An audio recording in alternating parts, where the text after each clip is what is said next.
And welcome everyone to the jungle, because you know where you are, and you in fact are going to die.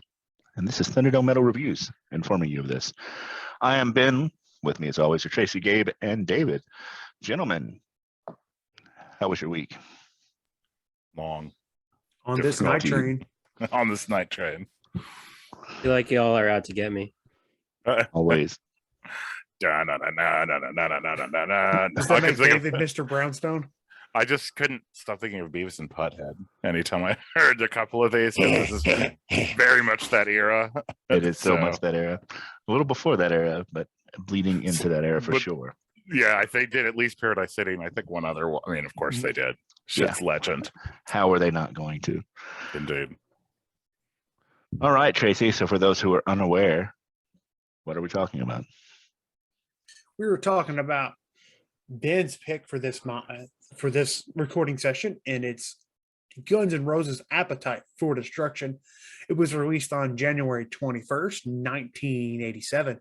This is their debut studio album. This is the debut studio album when it comes to record sales. It was recorded in Rumbo Studios, and there were a couple other in Los Angeles, but it was recorded primarily in the Los Angeles area. It was released on Geffen Records. Producer is Mike Klink. Had a runtime of 53 minutes and 52 seconds. Your lineup for this recording is Axl Rose on lead vocals, synthesizer on Paradise City and percussion, Slash on lead guitar, rhythm guitar, acoustic guitar, slide guitar, talkbox and backing vocals, Izzy Stradlin, rhythm guitar, lead guitar, backing vocals, and percussion, Duff Rose McKagan, bass and backing vocals, and Steven Adler, drums and percussion. Before we ask Ben why he chose this, can you walk through your font choice, Tracy? Because I feel like that might have been Comic Sans, and I just think that needs to be addressed for anyone watching it. Oh man, Tracy, is that the vibe? Thunderdome Metal Reviews vibe check. Like this isn't it. That's I think I have it set up to where the main label for the slides on each of the have writing is the Comic Sans and the more serious stuff on the bottom. But I mean, we can't take ourselves too seriously here at Thunderdomes. That's fair. I feel like we need to have a whole podcast of how I feel about that font choice. But more important, Comic Sans? I really don't, dude. To me, if I see it in an email, I am tempted to delete immediately. I have some colleagues that use it, but I'm like, nope. I get it, in an email sense of a business, if you're using something that's not black or blue and a Helvetica Times New Romans or Calibri style font, you're doing it fucking wrong. But for a PowerPoint for a metal podcast, Comic Sans is 100% acceptable. I want a death metal font immediately. That's my biggest complaint. I'm like, there's got to be one here, and there's what he's saying is we don't want to be able to read it. So if you could make it as illegible as possible, that would be wonderful. Thank you. So thank you so much. Anytime I do them again from this time going forward, I'm going to do your specific albums and meetings, David. Do it. So Ben, now that we've gone on that really totally pointless journey somewhere else, why did you pick this album? Why did I pick this album? A, because Tracy hates it, and B, because we had done Motley Crue earlier, so to kind of dipping our toe into glam. And I'm not going to say that this is necessarily glam, but this is, as Tracy pointed out when he was talking about it, this is one of the largest selling U.S. albums of all time. It sold over 30 million copies worldwide. This was an inflection point where I would say that this might not necessarily be heavy metal, that it's more hard rock, but man, it's the hardest fucking rock that you can get. It actually brought some dirt and sleaze back into the genre that had been watered down by the cartoonish dirt and sleaze of bands like Poison and Motley Crue before Dr. Feelgood. So yeah, that's kind of why to kind of get some of this 80s stuff that isn't new wave of British heavy metal or thrash or some of the more extreme black metal that we've talked about, to just kind of round out this niche in our vocabulary. Yeah, I do want to say, I think it does fall under metal, because if non-metal fans consider this too heavy for hard rock, they consider it metal. Unless you're like us, which is just kind of on that borderline for us. Like normal people consider this in that metal field. So you're saying Cerebral Rot might not consider this a heavy metal album? I don't think any is of that the what I'm hearing you say? Yes. Any other 3 bands we're doing during this recording session would probably not classify this as metal. Oh my God, yeah, indeed. I think that depends on how old they are. I mean, is it as For metal sure. as what they're doing? No, but that doesn't mean they wouldn't consider it heavy metal. Yeah, true. Well, I mean, they toured with Metallica, Pantera. They did. Like, they definitely cut their teeth in that metal circuit as well. I think they were as metal as anything was on MTV that wasn't Headbangers Ball, right? Because Headbangers Ball, obviously, there was, that's where I got to see Anthrax and Megadeth and stuff. But this is pretty fucking heavy for 1987. I remember hearing this on the radio. This was some of the first metal I think I kind of ever heard, actually. Because my dad, who was the one who listened to music around me, did not listen to metal, so it was listening to radio. It's glam adjacent, but I agree with you. It is a lot. Oof, even compared to Time to Feel Good, this album is raw, dirty, and probably dead in the ditch behind a truck stop. Yeah, from Indiana to Los Angeles. Well, dude, even the ballads are like, all right, even the ballads are just totally fuck going through. You're gonna. I think we'll get into that when we talk about, for example, Michelle or really any of them. All of the above. Yeah, no, and totally. And this, again, the importance of this can't be understated, because speaking of Headbangers Ball, Ricky Rackman wouldn't have got the job if it wasn't for his relationship with Axl Rose. So that's how fucking, and honestly, I mean, even beyond metal, because it was not off this album, but like on the next album or EP after this, the one that had Patience on it, he's wearing an NWA fucking cap. And I was like, who the hell is NWA? So I looked them up, and that's kind of when I fell into the rap hole. So I got an additional shot in the arm with not this album, but this band, with all the hype surrounding Terminator 2. It's like a movie I thought was so bad. Yep. Right? Like, and that was from Use Your Illusion 2. And then obviously Use Your Illusion, there was so much hype around it. November Rain was like the GNP of most countries was spent on that video. That's so ludicrous. I think we'll eventually get around to those albums, so I don't want to talk a whole lot about them, but say what you want. But you should be mine, or you could be mine, as you could be mine. That is a metal as fuck. That song is 100%. Yeah. Yeah, I listened to that some this week. I'm like, this song's really fucking good. I mean, I loved it back then, but I was, I was stupid. So I was like, well, how will I think about like going from that to Werewolves? Maybe it was not the best choice, but still, I consider this metal. Best choice. Yeah, it's the best choice. I think it's Gabe. Is this metal? I feel like you've gone the deepest on some of these questions. But I mean, I don't think I'm an authority either. I probably wouldn't consider this metal, but that's more just because I have a better sense of what metal is now. And I guess this also is a question for me of generation, and I'm really missing the references for, what was going on at the time when this record came out, because I was 5 years old. And I didn't grow, and Tracy obviously knows this from earlier somehow, but not from, the time that it came out. The other thing is that I'm wondering how the money that was spent to make this record compares to the money that was spent to make the other records that we listened to this week, because there's so much. Like, I think it was something like $370,000 was spent making this record, which is insane to me, but I can see how it would happen. How much? $370,000. I mean, they just blew the record label away. I'm just stunned. Well, they'd released a live album prior to this, I think. Mm-hmm. At least according to Wikipedia, they released a live album. And I think that probably garnered enough attention from the record. Like, we'll give you a modicum of amount to start off with, but I mean, $70,000 for a debut album. It's a fuck. Well, I mean, how much do you think was spent on Use Your Illusion 1 and 2, and then Chinese Democracy? And Chinese Democracy was like $30 million or whatever. I think, and I'm going to get that. I'm not going to look this up. So fact checkers, do your thing. But I know that they had multi-million dollars for Chinese Democracy, and they blew past that. I think it wound up making money anyway, which is insane to me, because I don't think we will ever review that one. It's not that great. It's a solid album, but it's not. There are some GNR stands out there Of course if they're there are. ever there, and I'm pretty sure they bought that album hand over fist. So, like, I was introduced to this band from my friend's mom.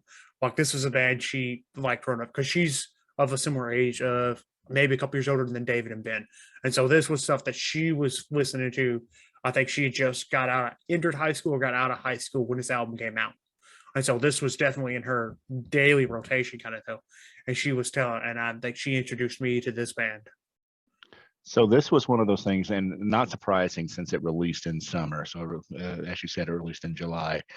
So the next school year, because I think that was when I went into 6th grade, maybe 7th grade. I don't know. Either way, all of a sudden people were into rock music, and like everybody wanted to play guitar. Everybody was wearing Guns N' Roses shirts. The iconic cover, which was not the original cover that you see here on the screen or that you're familiar with. It was huge, and I know it didn't start out that way. It took a little while to really kind of take off, but man, this album was everywhere.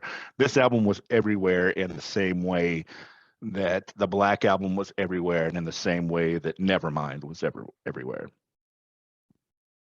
It was just so dominant, even on the pop Yeah. airwaves. That was Yeah. what was so striking. The thing I have to parse out, and this is not the first band for which this has been the case, is that Axl Rose is such an asshole. Like, and I know, right? Like some of the shit that man has pulled, he's like crushed people through his stupid behavior. Some of his like, I'm done playing now. You should riot. Like some of the dumb shit this man has done, and I know, it was the Metallica Guns N' Roses tour where they had that stampede that killed like 30 people, because that was the same tour that James got blown up by pyro, and then like, so instead of Metallica set's done, of course they can't continue on. Instead of Guns N' Roses coming out and like, hey, we're gonna play cover 3, X Rose walks out with a cigarette and a bottle of whiskey in his hand and go, my throat's not feeling tonight, guys, sorry, and just walks the fuck off stage. That's not exactly what happened. He wasn't even in the building yet, because they alternated who was opening, and that was the night Metallica was opening. And so he wasn't to the building, and when he got to the building, they played 2 or 3 songs, and then something happened that pissed him off, and he's like, we're out, ask for a refund. And that's when shit hit the fan. I think a bottle got thrown. I think it's something minor, like somebody threw something at him, or well, he was like, I'm sorry, I didn't mean to interrupt, but he was like super conscious about like if a photographer was taking pictures and they told him to stop, or like recording the shit, because I mean this was a time when bands were actually making money, to Gabe's point about the record label actually giving them a $370,000 advance to make this damn thing. And it was a good investment on their part. Didn't he obviously assault a photographer? I feel like he more than one. Shit, dude. Okay, and I know that's totally, that tracks. I didn't see it happen, but I bet it did. I just want to come back. It happened. Yeah, sure. I just want to come back to like the music, and I said that I didn't think this was metal, but I'm not really ready to like defend that statement. But as far as the music is concerned, I don't think it's very adventurous for that time. The guitar work is incredible. Axl's voice is Axl's voice, but I don't think they're breaking out into really new musical territory. I think that the lyrical content is somewhat shocking, right? Or it might have been somewhat shocking for that time. But I don't think that they're offending anybody with their music per se. And I think that a lot of metal did offend people. I would say that they did offend people with their music, having lived through it. But you're right as far as it being groundbreaking, because it's basically them cosplaying Aerosmith, who was cosplaying the Rolling Stones, who was cosplaying a bunch of blues people that nobody had ever heard of, at least in America. So yeah. But I guess also like I don't have any sentimental attachment to this. You know, I just don't have that connection to it. It mostly just makes me think of college bars. And not even when I was in college. It's like bars that I went after college where college kids hung out. And, you know, I'll also give away a little bit from the top. Like I like a lot of this, but I don't love any of it. And some of it kind of in spite of myself. Like I don't know why, but it's like, you know, it's just, you know, it's all right to listen to. It definitely suffers from being overplayed. I will say that, but anything that's popular is going to be that. Because to your point, somewhere right now in a bar in the Midwest or the South, one of these songs is playing. Oh yeah, definitely. And this is, I think, if you want to look at an album where Ben has said the phrase years ago, an album with 3 or 4 really good songs on it was considered a great album. I think this is the picture perfect example of that statement. Because outside of like 3 or 4 songs in this album, the rest of them are C, D list material, barely worth a damn. Like I don't know. We might have a disagreement on that. Well, We'll have to get into the track list. I've said oftentimes that Guns N' Roses' entire discography can boil down to greatest hits, and you can just listen to that and get their entire everything else. You don't need to hear anything beyond it. And this album did nothing to dissuade me of it. Like I knew the 4, maybe 5 tracks that would be on that greatest hits album, and the rest of it, not that spectacular, not that good. Before we get into that, I do want to give one proviso to what I said earlier about this basically just being them cosplaying as Aerosmith and everything. I do kind of still believe that's true because it's, hard rock, heavy blues band. But I do think that Duff in particular injects a little bit of punk because he came from the punk scene in Seattle. So there is a little bit more of a harder edge to it than anything that I would consider the Rolling Stones or Aerosmith having. I mean, it certainly was a hell of a lot heavier than a lot of what glam had turned into by 1987. And it's interesting, they're out of that same scene, OLA, where all dreams go to die. Like this is part of that same universe. And it shows. It really shows in terms of just, I don't know if you guys remember the videos of these songs. Welcome to the Jungle, where like Midwestern girl, I guess this is happened to Axl when he moved from Lafayette, Indiana to LA anyway, just, is, well, you can watch it for yourselves. It's not a great trajectory for her. So, it's not. And he gets electrocuted as one does. So it's a lot going on here.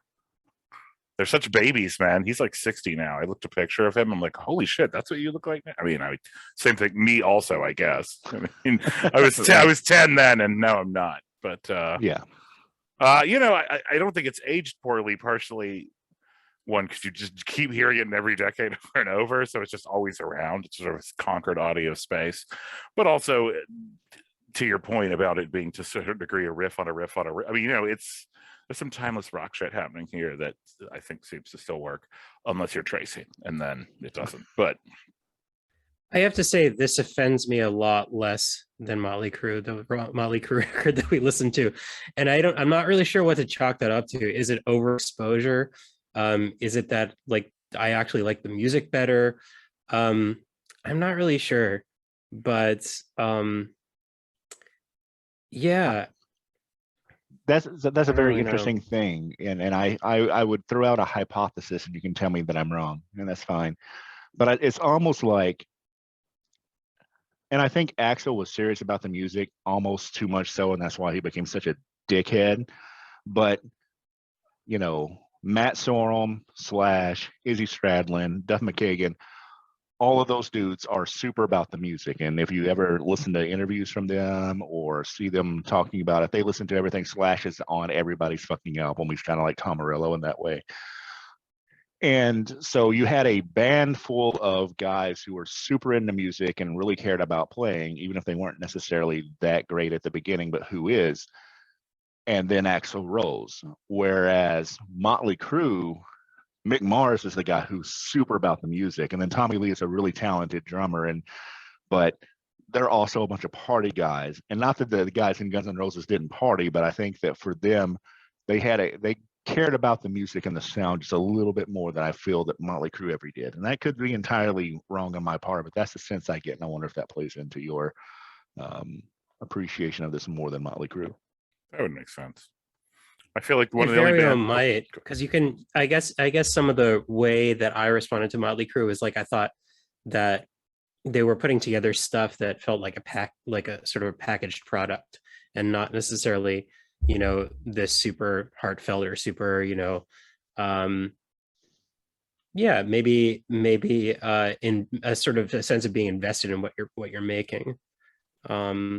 But that's also just like what I'm putting on it. I don't think that's necessarily grounded in facts. Right.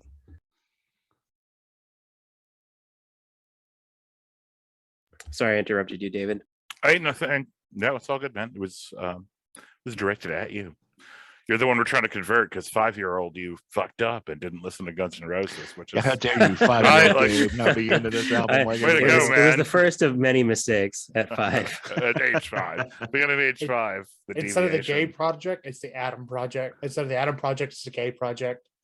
He's gonna go We back and introduce himself we- to cavernous death metal and Guns N' Roses at the same time. We hot tub time machine this shit back to 5-year-old Gabe, and now he's just a demon in 2022.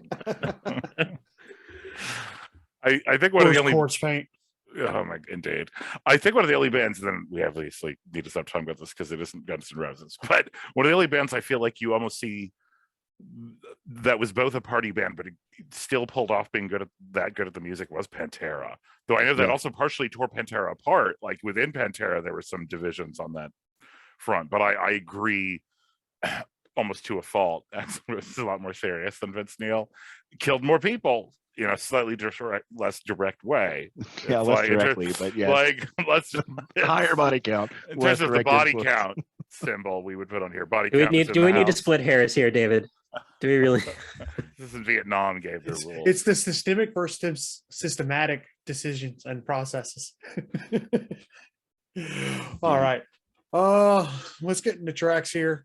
I'll go ahead and just go first since I'm obviously the least most impressed person with this album. I'm gonna say it starts well with Welcome to the Jungle. I think Mr. Brownstone is surprisingly good. Paradise City and Sweet Child of Mine. The rest of this album, I could get two shits less about. Well, Tracy, I can honestly say you're fucking crazy because every one of these is a banger, except for maybe Rocket Queen. So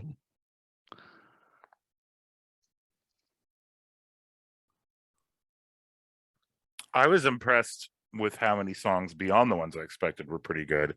Because I didn't know this album super well. I knew all the stuff that was on the radio, and I had a Greatest Hits album, and then I had Use Your Illusion. I didn't actually buy this album at the time because I was 10. So I too failed, Gabe, at life at this juncture. But I think Welcome to the Jungle is just fucking badass. That's a song that's always been my favorite song by theirs and remains so. It's so easy, it's pretty catchy. I agree with you, Tracy. Mr. Brownson, surprisingly good. Paradise City is awesome. I hadn't really read some of the lyrics of these songs. Holy shit, y'all. Like, I had a somewhat different idea in my mind of what that and Sweet Child of Mine were like. 10-year-old me was just sort of mouthing the words, but I don't think really processing them. I love the story of My Michelle, where, Axel's friend Michelle, they heard a song. She's like, I wish someone would write me a song like that. And he wrote a song and it was cheesy. She was like, this isn't very good. He's like, let me try again. And then this came out of him. And she's like, oh my God, this is a fucking horror show, but also accurate. so that's how that happened.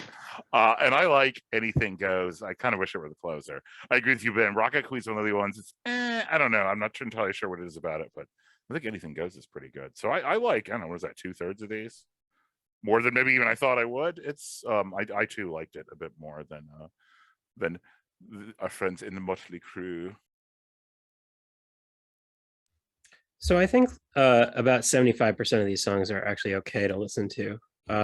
But the ones that I really like a lot are pretty obvious for the most part. I mean, Welcome to the Jungle is a great opener. I like Night Train, actually. I like My Michelle. I think that's great. The melody is really cool.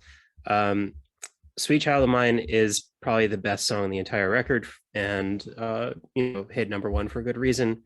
And I also liked You're Crazy. I thought it was really interesting, the story of how Sweet Child of Mine came to be, and it seems like that main riff just came out of Slash like doing some weird like guitar exercise. It sounds kind of like something that might be in like a Bach partita that's like difficult to play but kind of repetitive and just like takes a lot of rote memorization to actually get right, but then turned into this pop song. It's really kind of exciting how that happened. But yeah, surprisingly for me at least, surprisingly like very listenable. to your point about Sweet Child of Mine, everybody I knew who played guitar, which was several people. I mean, I'm from a really small area, so I'm sure there are a lot of people who knew more. But every 11-year-old guitarist that I knew was trying to play that. I mean, there are people who like years later. So like this is 87. By the time we're graduating in 94, there are people who are playing that at senior showcase and shit. So I mean, take that for what it's worth.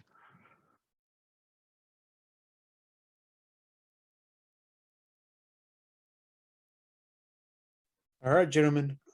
Grades. Where would you put this album at? I'm going to give it an A.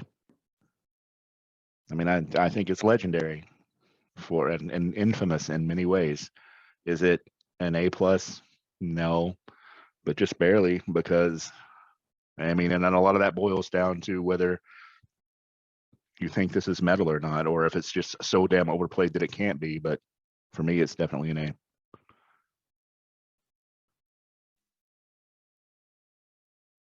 I'm going to give this a B minus.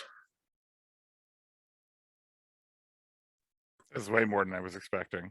I thought you said a few standout tracks. Okay, I'm not going to rubric your ass, but Well, I'm giving it the way due to the what it has become. I think this is one of the few times I think I'm going to give a bump based off to legacy off of it, because I don't really.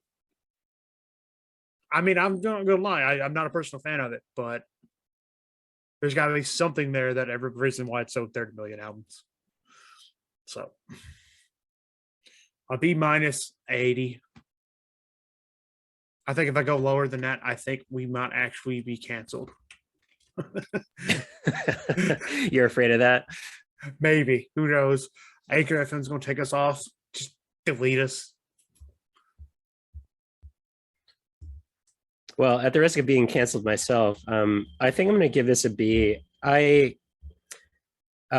It's not something that I would actually ever go back to, like both because of it's just too ubiquitous. Like you can just hear it walking into any, you can hear it in the supermarket practically.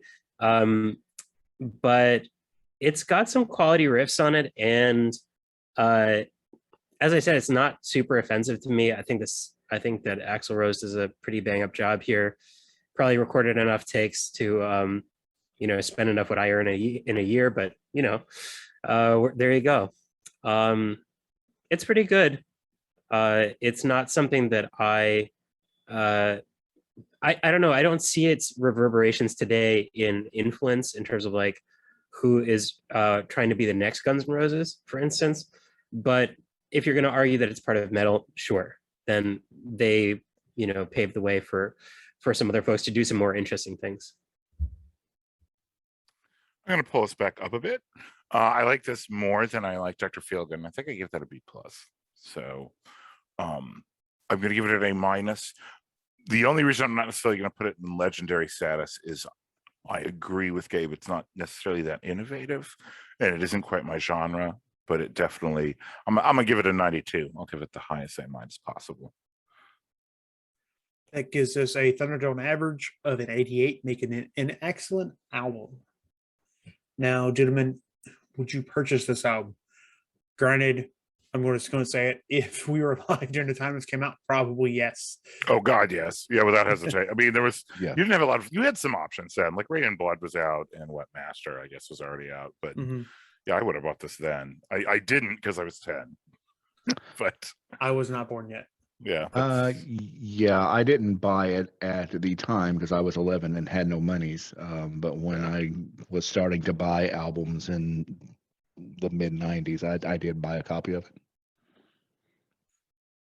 I was. Go ahead, Gabe. I was just gonna say I was 5, so I wouldn't have bought this at the time.